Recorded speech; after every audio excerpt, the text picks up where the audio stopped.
Студиото отново е Пламен Пасков. Познавате го вече.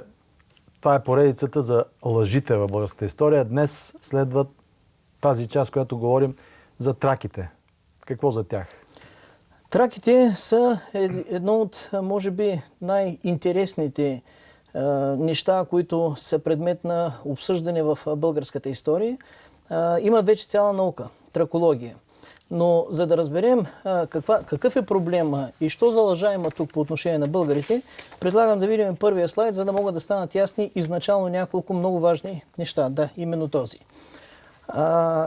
Значи, Херодот е писал за траките, което е всеизвестно, което е емблематично, че те са били най-големия народ на света, след индийците, които и днес са около милиард и половина, и живели малко така разпокъсано, борили са, нямали някакво единство, но интересното е, че Херодот, който живее в 5 век преди Христа, дава такова едно сравнително количествено определение за траките като народ и като население.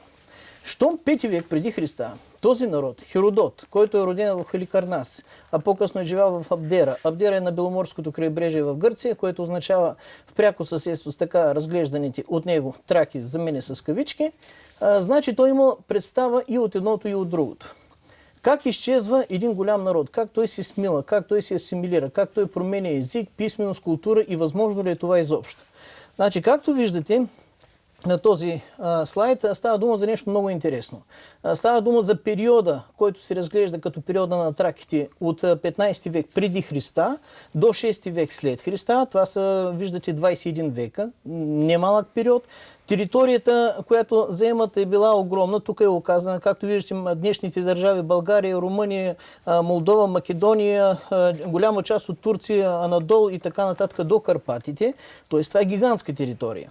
Щом днешната наука твърди, че тази група от хора е живяла в този огромен период от време и на тези огромни територии, а Херодот пряко твърди, че това е бил огромен народ, възникват едни такива интересни въпроси. Ако видите на следващия слайд, на същата страница, в нашите обществено достъпни източници, където се описва какъв е бил бита, каква е била съдбата, каква е била характеристиката на траките, ще видите, че уж под ударите на хуни, готи, славяни, сармати, те постепенно започнали да изчезват.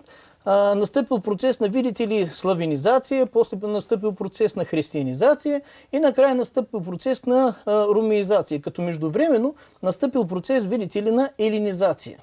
Значи, това са много интересни неща и ще помоля да задържим този слайд, за да го коментираме, защото това е ключово важно. Току-що видяхме, че става дума за 21 века период и става дума за огромни територии.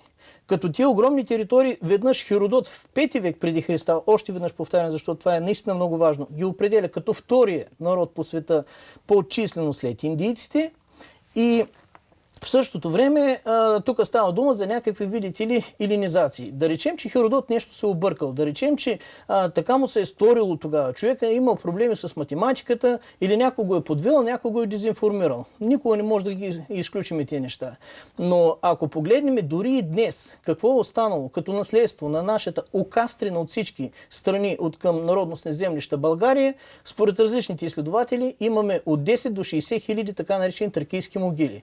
Какво означава тракийска могила? Тракийска могила не се е правила на всеки селски първенец. Тракийска могила се е правила на жрец, на владетел, на голям човек. Щом за този период от време ние имаме от 10 до 60 хиляди могили, ние нямаме в момента толкова селища в държавата, значи този народ наистина не е бил никак малък и отново подчертавам, това е само на територията на България. Ако погледнем на следващия слайд, ще видим и така наречените тракийски племена. Аз лично съм много против и термина племена, защото то е, меко казано, обиждащ това, което тези наши предци са правили. Известните на науката, в зависимост от различните източници, са от 111 до 122.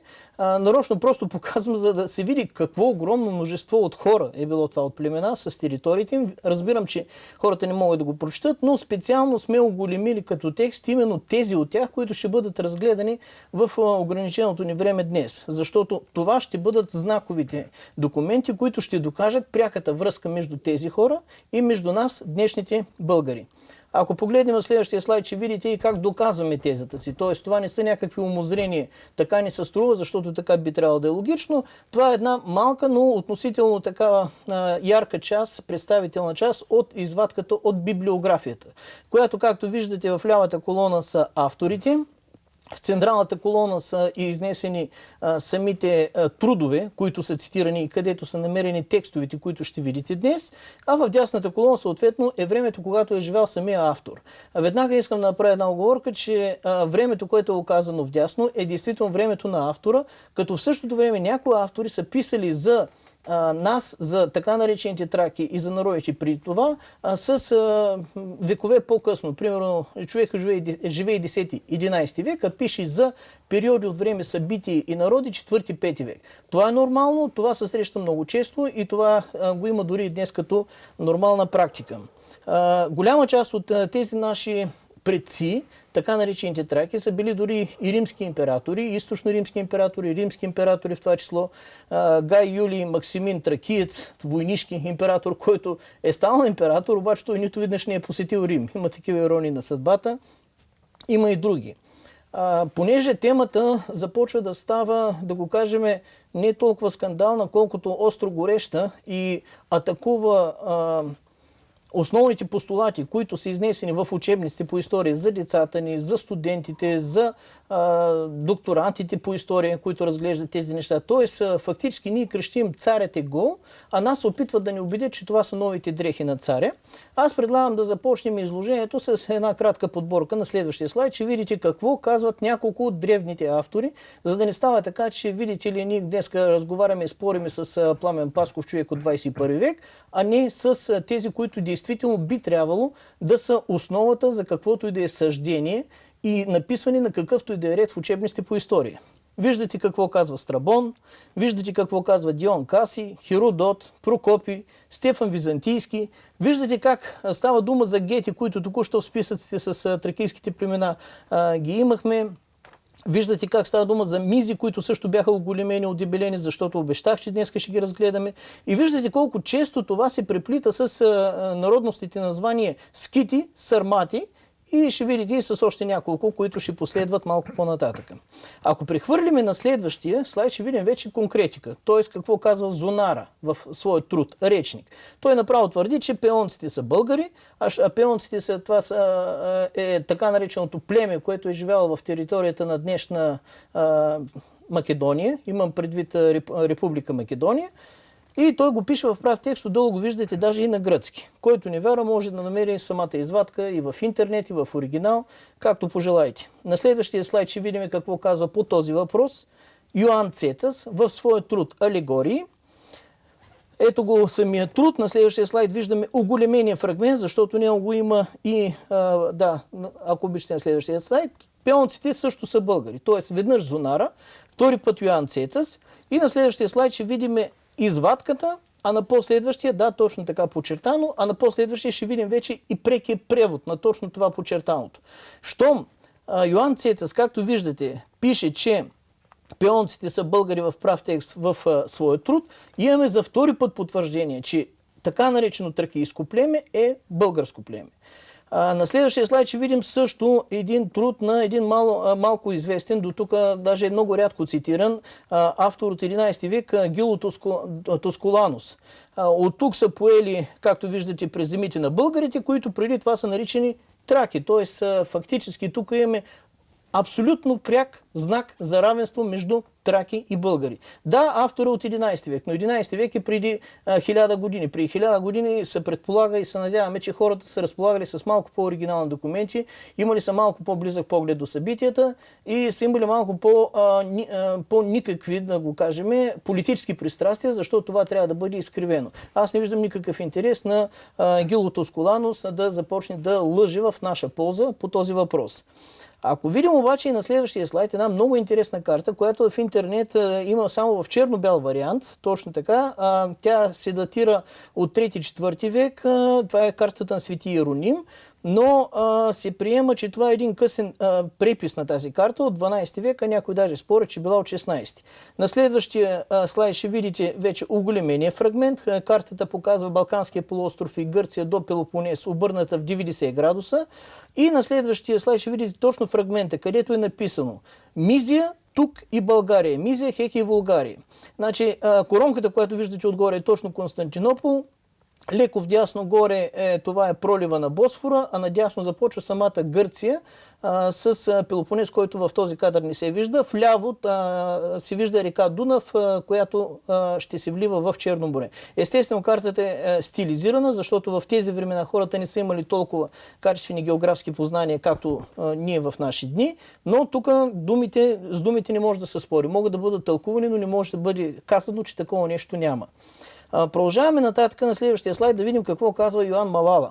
Йоан Малала казва, че Ахил с неговите 3000 мирмидонци били българи. Това звучи как някакси, не знам, може би скандално, може би твърде пресилено, може би трудно за вярване.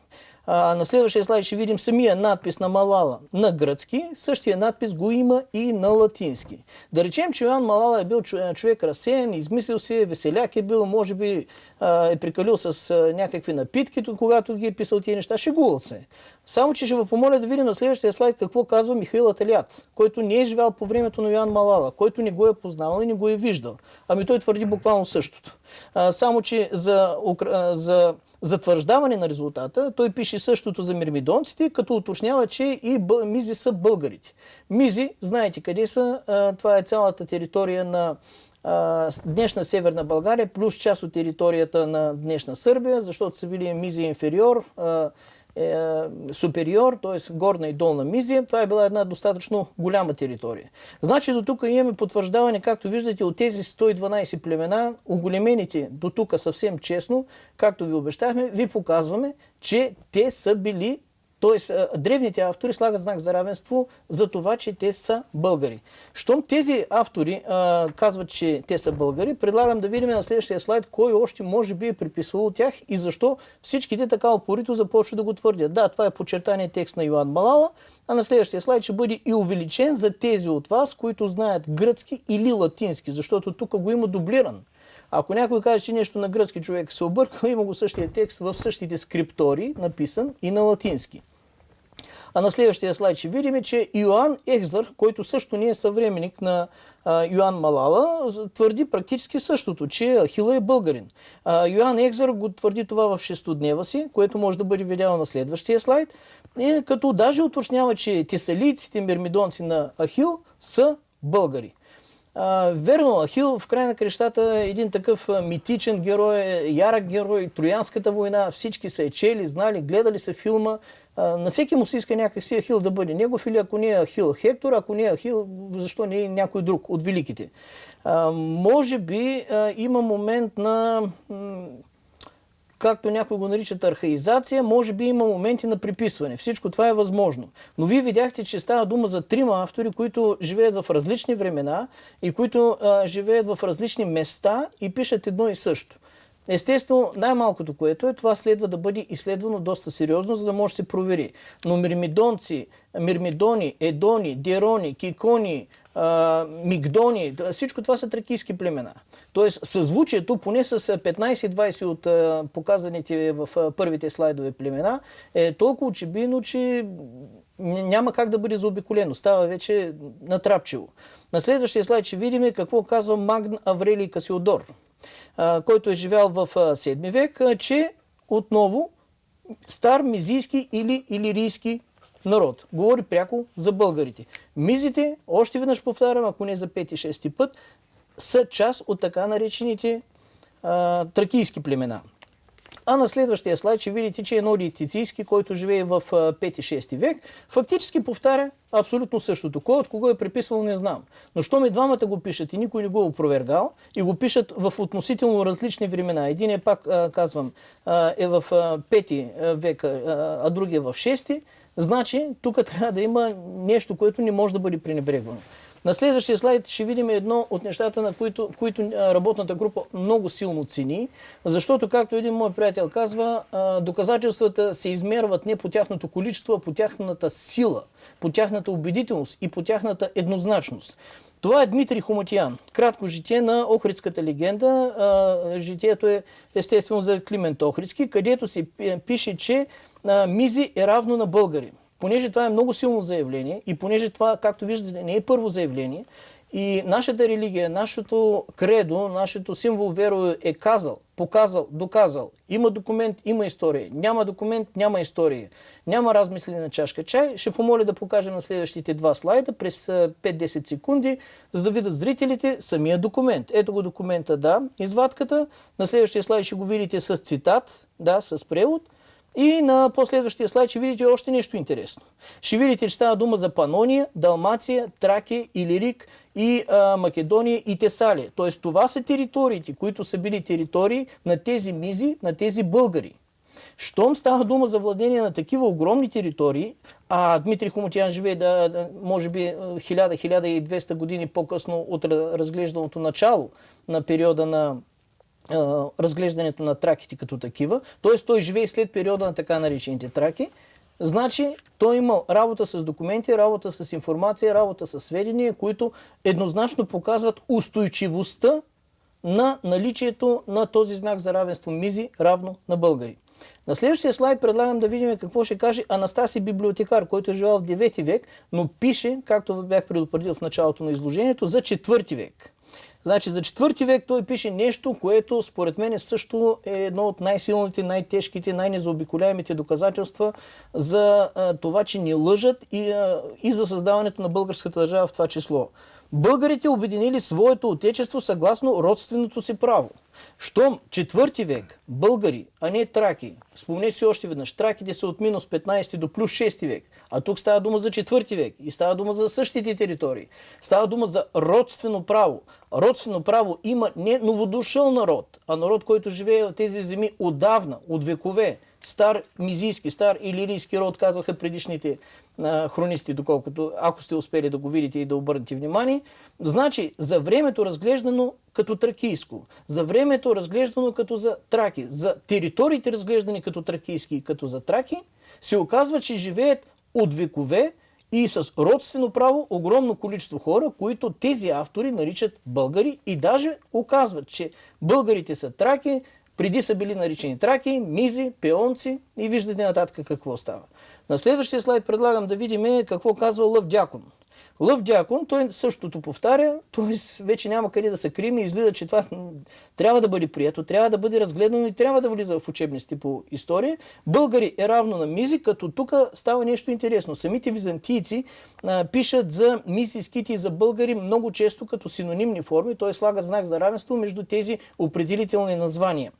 Същия този Лъв Дякон в едно друго свое произведение, където описва една битка на българите с Източно-Римската империя, пише за мизи и за скитски меч на една и съща страница за една и съща битка.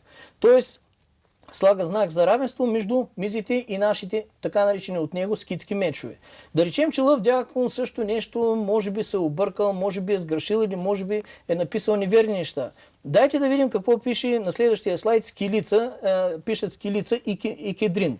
Значи, забележете, в едно и също изречение, не българинът, ето определителен термин за българска принадлежност, а мизиецът Симеон, става дума за цар Симеон. Той изведнъж става мизиец, българин равно на мизиец, разгроми войската на християните, може би са имали някакви верски разминавания, кой е по-чист християнин и кой не, със свойственото нему скитско безумие. Значи скитското му било свойствено на Симеон. Кога живее Симеон? Вероятно повечето от вас знаят за коя битка става дума. Става дума естествено за битката при Ахелой, където костите, както на мое време учихме, още могат да бъдат намерени да се белеят и артефактите там продължават да изкачат. Значи става дума за мизиец Симеон, българин с скитско безумие. Фактически, както виждате, Скилица, Кедрин, Лъв Дякон, Анастасий библиотекари и изброените до тук автори твърдят фактически едно и също и вкарват в термините така наречените мизи, така наречените сармати, мизийци и ако бяхме показали пълния набор от слайдове, просто сме ограничени във времето, щяхте да видите, че става дума и за хуни, и за други подобни народи. Става дума за нещо много интересно. Нарочно искам да вложа коментар, който по законите на логиката може би трябваше да направя още на втория слайд, където ставаше дума за времето, за територията на траките и за процеса на елинизацията, която е част от официалната теория. Ако отворите интернет и се заинтересувате какво е това елини, ще видите, че първото название за елини е от един поет, в момента не мога да си спомня името, на буква А започваше, Елгдор или нещо от този род, за 7 век преди Христа. Но като екзоним елини е оказано в 6 век преди Христа, като едно племе в Южна Тесалия. Сега, обърнете внимание на нещо много важно. Възможно ли е да настъпи елинизация на един голям народ, който днес има от 10 до 60 хиляди царствени, жречески и на владетелите си могили само в Окастре на България, който е бил най-големия в света според Херодот след индийците? Тази елинизация да настъпи от едно малко племенце, което се заражда в 6 век, а траките бяха разгледани, ако си спомните, от 15 век преди Христа до 6 век след Христа. Елините са от 6 век преди Христа, т.е. 9 века след началото на разглеждането на периода на траките. И фактически са в териториите на тези траки. И изведнъж видите ли настъпила елинизация, изведнъж видите ли настъпила славянизация, някаква християнизация и ромеизация, за да може, когато в учебниците е написано, че 681 година България идва на Балканите, разширява своите територии и Аспарух слага границата фактически по Верегава, т.е. по Стара планина, за да може да бъде обяснена липсата на каквито и да отношения в тази нововъзникнала държава с така наречените траки. Защо е описано ясно какво е направил Аспарух с ромеите? Написано е ясно, че се е бил с цялата армия на империята, победила, избила, прогонил ги и разширил нашите територии. Написано ясно какво е направил с 7-те племена, които е направил стражници по проходите на Веригава, плюс северите. Никъде и нищо няма написано какво се е случило с така наречените траки. Отваря една много важна скоба. Траки като самоназвание не е използвало нито едно от изброените, които видяхте на първите слайдове, 122 така наречени племена. Да наричаме днес тези наши предци траки означава след 500-700 или не знам колко години, 1000 може би, да наричат нас, днешните българи, народа на раята, народа на геурите, защото това е външно презрително название за един народ. Тоест, самите траки никога не са самонаричали тракийци. Някой може да каже, ма видя ли ти в началото разказа за императора Максимин тракиец. Да, и днес имаме Николай Геуров. Но от това, че имаме Николай Георов, нямаме народ на георите. Тоест, когато е добавена една приставка към името на човек, тя може да оказва много неща. Може да оказва с какви занаячи се е занимавал, от каква територия произхожда, каква е била съдбата на рода му. Фамилните имена оказват на много други неща. Но това не е доказателство за това, че е съществувал народ геори. Такъв народ не е имало. И понеже всичките изброени 122 племена не са се самонаричали траки, има теория, която в момента нямаме нито времето, нито възможността подробно да разгледаме, отварям само една кратка скоба, че трак на древногръцки, на старогръцки означава див суров човек, термин, с който ахейците и средно-южно гръцките племена, гръцки много по-късно, тогава са били просто ахейци и други, са наричали северните от тях народи. Нещо като синоним на днешното варвари. Тоест, когато имаш едно външно, презрително, обидно название за един народ и на база на това външно, не тяхно си название за този народ, ние даваме днес определителното народностно название траки, това според мен е непочтително отношение и не е правилен подход, защото така не се прави. Ще ни се случи точно това, за което току-що ви казах. След няколко стотин години някой може да запише в новите учебници по история, че видите ли, на Балканите е живял народа на георите, на гайри муслимите или на раята. Защото ако отвори османските дефтери и тимари, които са в количество малко над 3000 къса в Националната библиотека Кирил Методий, подшити в малко под 900 000 документа, посредно по 3,5-4 страници в документ, никъде няма да намерите народ с име българи. Изобщо в Османската империя народно-определителни термини не са използвани. Използвани са два термина. Муслими, гайри муслими. Мюсюлмани, не мюсюлмани. Ако погледнем тези техни източници, трябва да говорим, че днес живеят, т.е. след няколко стотин години на базата на тези източници, ще говорят по този начин, което естествено не е правилно. Ще ви помоля да покажем следващия слайд, за да може да затвърдиме тезата си, да докажем това, за което говорим. Ето отново става дума за Йоан Геометър. Както виждате, отново става дума за битката при Траянови врата. Затова съм дал тази фотография, защото надявам се, че по-голямата част от зрителите са поне туристи, ако не изучават историята сериозно. Става дума за една битка, която виждате е в 10 век и продължава да се използва термина скити. На следващия слайд ще видим какво мисли по този въпрос Филосторг. Филосторг, който живее 4-5 век, пише, че скитите е равно на гети, е равно на готи. Гети е едно от така наречените тракийски племена. Днес готите се изучават като едва ли не предци на германците, което е една много уязвима и спорна теза и има вече големи трудове, в това число и на българи, и на Ганчо Ценов, и на Сен Чилингиров, и на други изследвания, които показват, че тази теза не върви. Просто това не е така. Няма време в момента да го разгледаме. Ако има интерес и го вкараме в програмите, това също може да бъде осветено. Но тук този автор, Филосторг, той пише: скитите равно на гети, равно на готи. А преди малко скитите бяха българи. А преди малко траките бяха българи, гетите бяха българи, което означава, че по простото логично правило ние можем да направим един добре обоснован извод, без да влизаме в територията на измисленето на това, което го няма.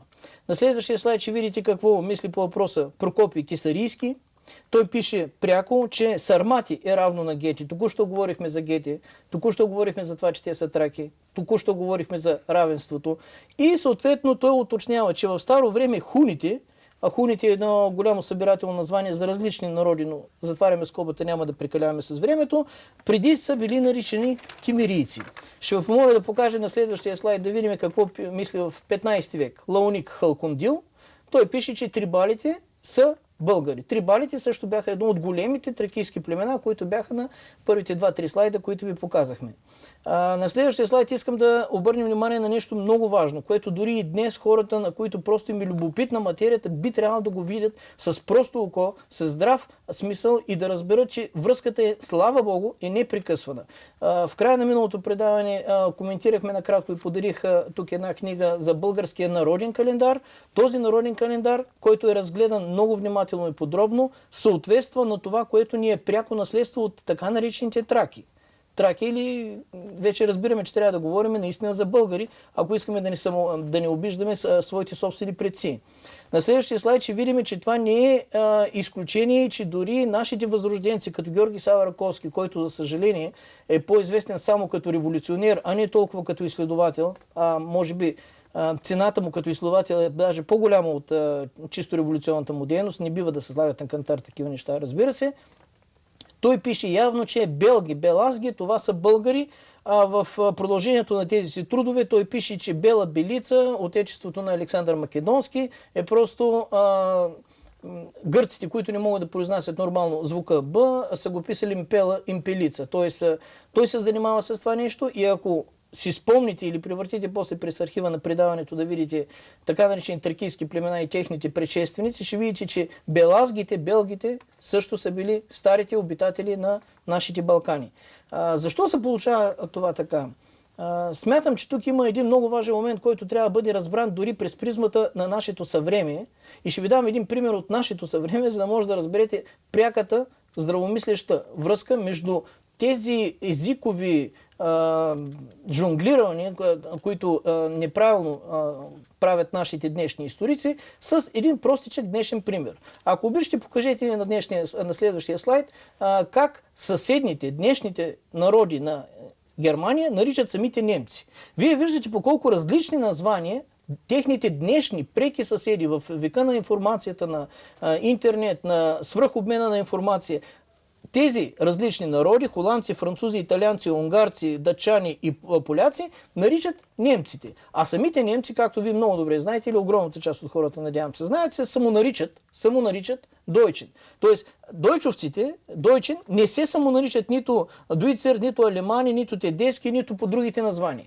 Значи, когато става дума за тези различни названия, скити, траки, сармати, мизи, пеонци и така нататък, Днешните учебници по история твърдят, че това, видите ли, са не български, това са нещо различно. Защо това се получава по този начин? Къде е здравомислещата логика?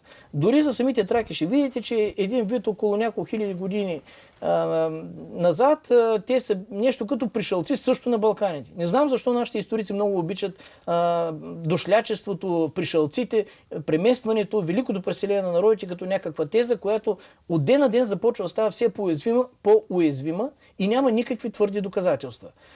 За да дойде някой от някъде, той първо трябва да е подгонен от някаква много силна, много страшна сила, например заплаха за живота му, невъзможност да продължи живота си по стария начин. И второ, на място, където той иска да дойде, трябва да има по-добри или поне нормални условия за живот и на това място трябва да няма никой, за да може той да се засели. В противен случай местните жители естествено ще се възпротивят. По кой начин могат местните жители да се възпротивят на една прииждаща вълна, когато тази вълна не е обяснена, не е оказана и я няма никъде в източниците? Още веднъж ви напомня, една от съдбите на траките, оказана в учебниците по история, е така наречената елинизация. За да има елинизация, този народ елини трябва да е нещо много по-силен, много по-различен, много по-технологичен от народа траки, за да успее да го асимилира. Разтваря се нещо, например, излиза, че траките първо са отдавили в Елинското море, а после са отдавили в Славянското море или те са отдавили преди прабългарите, които също са отдавили в Славянското море. За да има отдавници обаче, морето трябва да е повече от отдаване. В противен случай няма как да се случи процеса отдаване. И няма вариант някой, който е много повече от всички други и който е повече от, т.е. само индийците са повече от него, да се отдавя в едно малко племе в средата на съществуването си, в Южна Тесалия, която фактически е негова хинтерланд, т.е. негова родина, негови народности, землища. Единствените варианти, когато е възможно малко на брой да наложат език, вяра, религия, култура, обичаи и технологии над много повече, е когато тези различни народи са живяли на различни места и едната част от тези народи са постигнали някакво технологично превъзходство. Например, испанската инвазия в Новия свят, англосаксонската инвазия в Северна Америка, огнестрелното оръжие, конете, които са имали в сравнение с милионите индианци, са дали технологично преимущество, възможност да бъдат избити непокорните, несъгласните от местните, за да може да им се случи това, което би трябвало да им се случи. Във варианта, когато едно малко племе в Южна Тесалия изведнъж, видите ли, и векове е живяло с така наречените траки, да наложи на тях така наречената елинизация, е просто абсурден. Няма документ, който може да покаже и да докаже такова нещо. Аналогичен е въпроса и с така разглежданата ромеизация на траките, като видите ли, Римската империя им наложила своя римски начин на живот и те загубили своята идентичност, те загубили своето самоопределение, те станали ромеи. Как се става ромеи? 188 година, няколко десетки години, Римската империя се сражава с огромна, страшна сила с населението на Балканите, който продължава да бъде наричано траки. Губило е битки и с променлив успеха са завоювали тези неща. И цялата тази битка е завършила чак около 45-та година след Христа. Тогава римляните формират така наречената административна област Тема Тракия и провинция Тракия, и тя става част от Римската империя. Тоест от 188 до 45-та година има около 230 години непрекъснати войни, като голяма част от тези войни са загубени от римляните. Какво правят римляните с покорените народи? Избиват ли ги? Унищожават ли ги? Не. Римлянина идва за да покори, за да може някой да работи. Данъци и блага от убит човек, от убит народ, ти не можеш да получиш. Ти трябва да застанеш да ореш с плуга вместо него, да работиш и да произведеш благата вместо него. По-добрият начин е да го победиш във война, да смениш аристокрацията му, да я възглавиш или да я направиш свои подчинени, както са правили винаги. Тоест траките не са нито избити от Римската империя, нито са романизирани, нито са сменили своята идентичност благодарение на някаква християнизация, както беше оказано в началото, нито са елинизирани. А в края на кращата, както видяхме, траките дори не са и траки. Тоест те никога не са се самонаричали така. Ако сте съгласни след столетие да говорят за вас като народа на георите и на раята или поне на гайри муслимите на базата на тези документи, дайте да продължаваме да наричаме нашите предци, които тези автори, изборени, показани днес, като една много малка извадка, доказват, че те са българи, значи игнорираме древните автори, а вярваме на днешните писачи, които не могат да докажат тези си твърдения. Това е. Добре, благодаря ти. Това беше наистина една супер лекция. Аз смятам, че тя стига до всеки един българин. Ще продължим тази поредица, но сега да видим какво остава.